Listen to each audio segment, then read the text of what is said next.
चलो अब बताते हैं। भैया आर्ट एंड कल्चर के लिए कुछ गाइडेंस दीजिए। देखो सबसे आर्ट एंड कल्चर के लिए तुमको सबसे बेस्ट तरीका बता रहे हैं। सबसे पहले तुम NCERT उठाओ। NCERT दोनों उठाना है, ओल्ड और न्यू। ओल्ड और न्यू। ओल्ड में उठाना है क्लास 11th का RS शर्मा का एंशिएंट हिस्ट्री, और न्यू में उठाना है क्लास 12 का सेकेंड पार्ट, 12 का सेकंड पार्ट, वो भी एंशिएंट है। इतना समझ में आया? जी करना क्या है, सबसे पहले तुम ओल्ड NCERT जो एंशिएंट है जी। इसको तुम 3 बार अच्छा से रीड करो। साथ में जितने भी टॉपिक वहाँ पे दिए हैं उसको माइंड में सेट कर लो। जो चैप्टर्स समाप्त जो होने के चैप्टर बाद- है RS शर्मा का, जी ठीक है, उसको 3 बार पढ़ लोगे तो समझ में ये जाएगा कि एंशिएंट में क्या क्या पढ़ना होता है।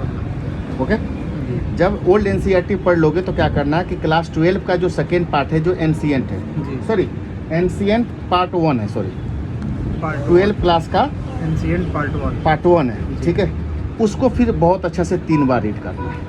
जी इतना समझ में आया? जी। ओल्ड NCERT क्लास 11 का RS शर्मा और न्यू NCERT क्लास 12 का NCERT के पार्ट 1। पार्ट 1।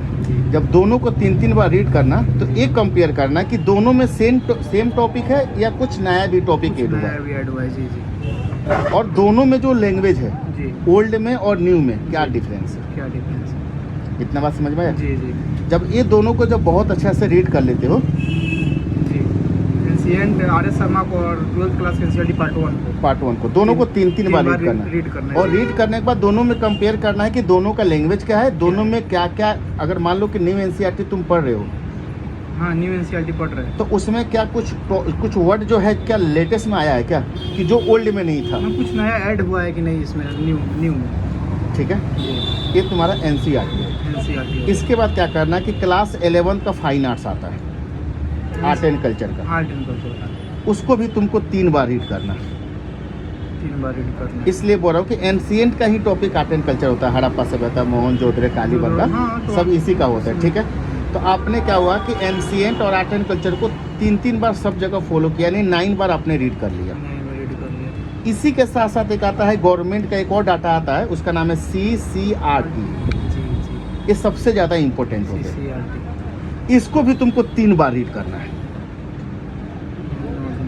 CCRT को भी 3 बार रीड करना है। CCRT को, क्योंकि ये भी गवर्नमेंट का डाटा, ये भी चारों का चारों गवर्नमेंट का डाटा हो गया। चारों हो गया। इतना समझ में आया? जी जब ये चारों चीज़ को जब तुमने 3-3 बार रीड कर लेते हो, यानी 12 बार आपने पढ़ लिया। जी ओके, जी। उसके बाद तुम क्या करना, उसके बाद PYQ उठाना, प्री का भी और साथ में मेंस का भी। मेंस का पहले प्री उठाना, पहले प्री का, फिर उसके बाद मेंस का मेंस उठाना। का। और ये देखना है कि प्री में पिछले 10 ईयर में जो एंशिएंट और आर्ट एंड कल्चर के ऊपर जो क्वेश्चन पूछा गया है, क्या सच में वो टॉपिक हम पढ़े हैं कि नहीं पढ़े। और मेंस में भी पिछले 10 ईयर में जो एंशिएंट और आर्ट एंड कल्चर के ऊपर जो क्वेश्चन पूछा गया है, क्या सच में हम इसको पढ़े हैं कि नहीं पढ़े हैं। यहाँ तक समझ में आया? जब ये चीज़ समझ में आ जाता है, ठीक है, अब क्या है कि आर्ट एंड कल्चर में करेंट भी डाला जाता है। आर्ट एंड कल्चर में करेंट भी डाला जाता है। 1 साल का करेंट अफेयर भी तुम बहुत अच्छा से रीड कर लो। जैसे विजन IAS का जो मैगजीन होता है, उसमें आर्ट एंड कल्चर वाला जो पोर्शन होता है, उसको एक साथ इकट्ठा करके बहुत अच्छा से रीड कर लो। बिजनेस जो मंथली मैगजीन मंथली जो मैगजीन आता है, जो भी डाटा नया है और जो तुमने इस चीज़ को, जो 4 चीज़ को तुम फॉलो किए हो, उसमें जो डाटा पुराना है उसको वहीं पे अपडेट कर लो। जी। ठीक है, अब प्रीवियस ईयर जो क्वेश्चन पेपर है, मेंस का है तो उसके ऊपर आंसर राइटिंग करने का प्रयास करो, और प्रीलिम्स का है तो उसको सॉल्व करने का प्रयास करो। जी। एंशिएंट हिस्ट्री के लिए इससे अच्छा और कुछ नहीं है। इसके अलावा और कुछ नहीं पढ़ते। नहीं, ये तुम्हारा ओरिजिनल में गवर्नमेंट का डाटा बताया हूँ। इसके अलावा भी अगर तुमको लगता है कि मुझे और भी कुछ और अच्छा करना है, ऐड करना है ना, कुछ और थोड़ा कुछ और एक्स्ट्रा नॉलेज चाहिए, तो तुम किसी अच्छे कोचिंग इंस्टीट्यूट का कंटेंट भी पढ़ सकते हो, लेकिन उसमें भी सेम बातें होगा, क्योंकि यहीं से उन लोग भी अप्रोच किया होगा। या तुम किसी पब्लिकेशन का बुक भी पढ़ सकते हो, उन लोग भी यहीं से बनाया है। आया समझ में? तो एंशिएंट और आर्ट एंड कल्चर का यही सोर्स होता है, बाकी इसके अलावा और कोई सोर्स नहीं है।